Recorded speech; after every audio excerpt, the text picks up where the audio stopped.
సామెతల గ్రంథము 27వ అధ్యాయము 10వ వచనము. Do not forsake your friend and your father's friend and do not go to your brother's house in the day of your calamity. Better is a neighbour who is near than a brother who is far away.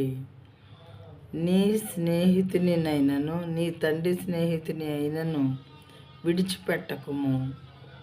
నీ స్నేహితుని అయినను నీ తండ్రి స్నేహితుని అయినను విడిచిపెట్టకుము. నీకు ఆపద కలిగిన దినమందు నీ సహోదరుని ఇంటికి వెళ్ళకుము. నీకు ఆపద కలిగిన దినంలో నీ సహోదరుని ఇంటికి వెళ్ళకుము.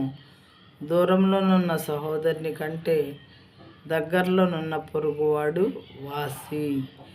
దూరంలోనున్న సహోదరుని కంటే దగ్గర ఉన్న పొరుగువాడు వాసి అంటే దానికన్నా ఇదే బెస్ట్ అని చెప్పి మీనింగ్ అన్నమాట.